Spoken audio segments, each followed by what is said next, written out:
Welcome back to the weekly news roundup, Evil Tech Edition. All right, so Apple, Google, and Microsoft, the three people that control the maps that map all of our things, the maps that kind of just determine where all these self-driving cars are heading, the maps that get out there and point the way to safety. They keep refusing to add railroad crossings to maps. Hundreds of people die in collisions at railroad crossings every year. So, guys, these are the maps that the autonomous cars use to navigate.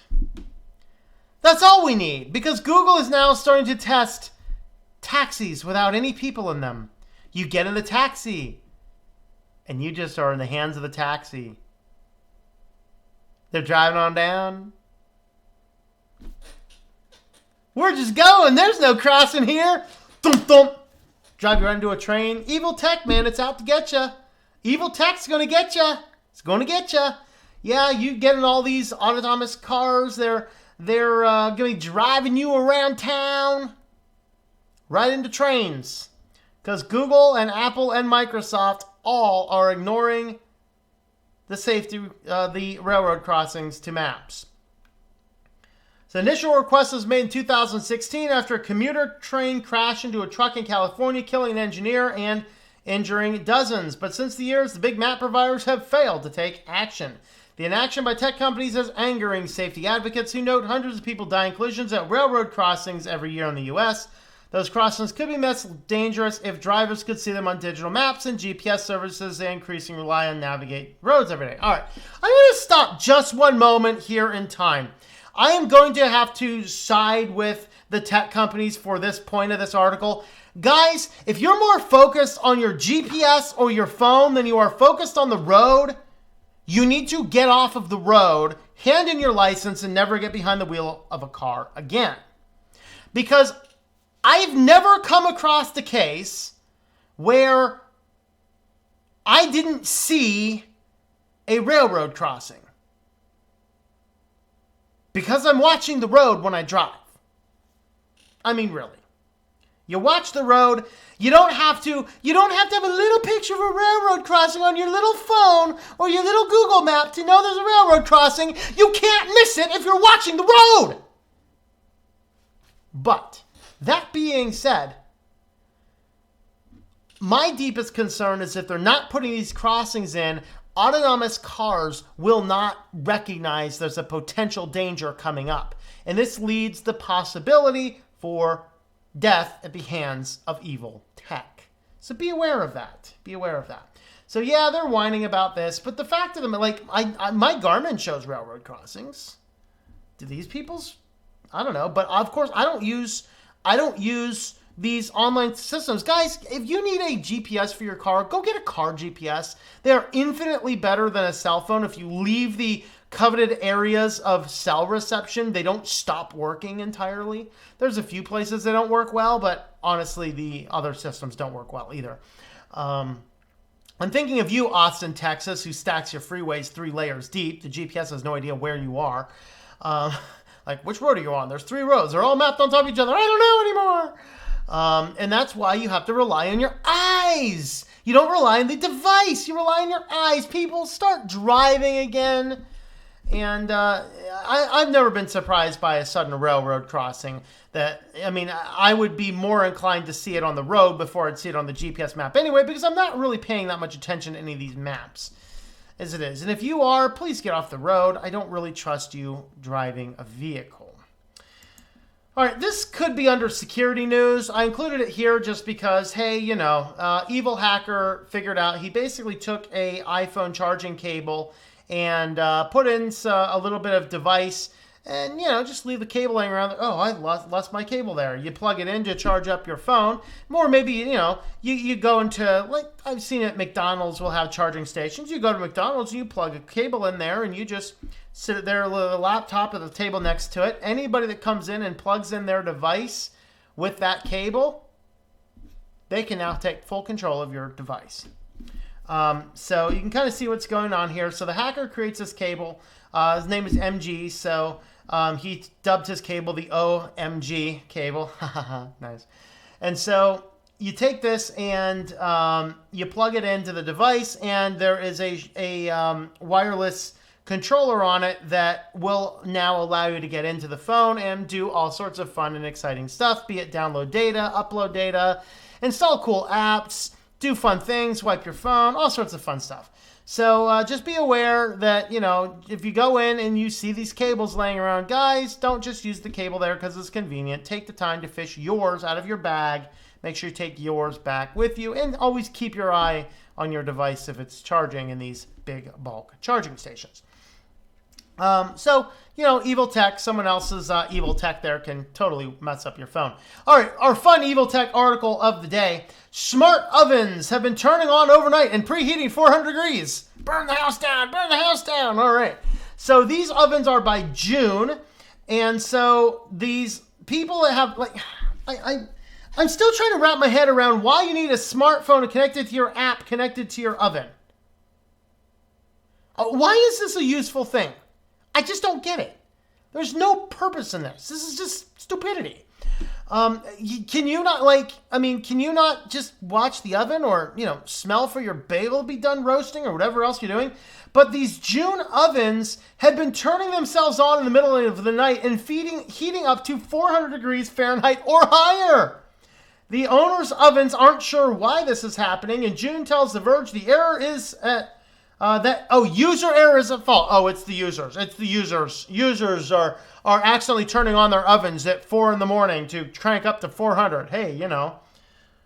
Company is planning an update that will hopefully remedy the situation. If it's the user error, how is the company going to remedy it with an update? No, that's the company. But the change isn't coming until next month. Oh, great. So, and one owner's oven turned on at 2:30 a.m. and broiled at 400 degrees Fahrenheit for hours while he slept, and he only noticed when he woke up 4 hours later. Nest Cam footage captured the exact moment it turned on. The oven illuminates his dark, empty kitchen in a truly back mirror-like recording. The owner says his wife baked a pie at around 11:30 at night of the preheating incident, but she turned the oven off once she took the pie out.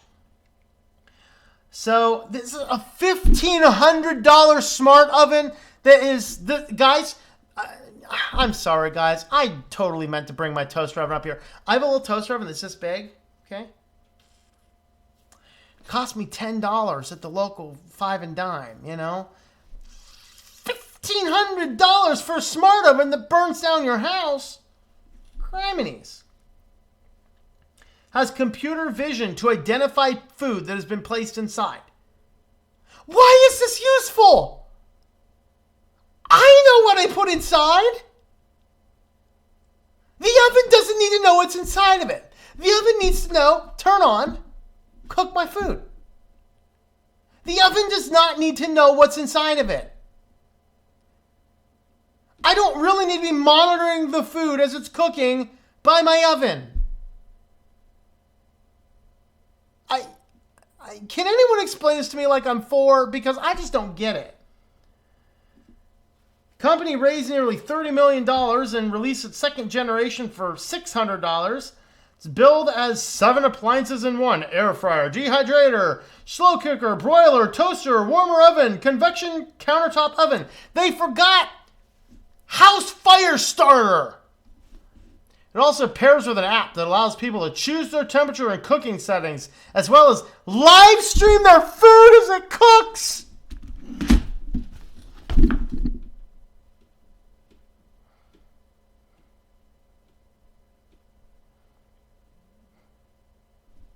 Why?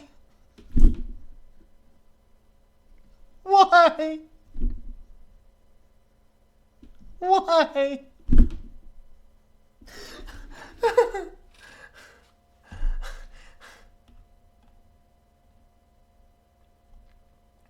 Competitors have strung up with all the promises to make cooking easier. People can monitor their foods through the app, ensure it's properly, perfectly, and in some cases, subscribe to a food delivery plan that complements the oven.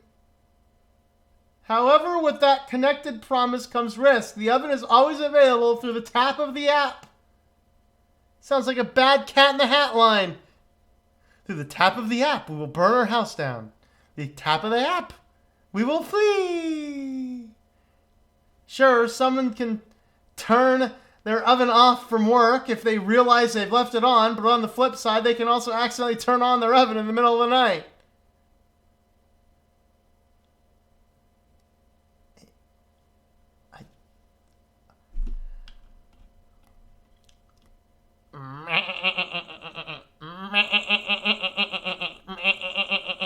That's all I have to say about that. That's all I have to say about that.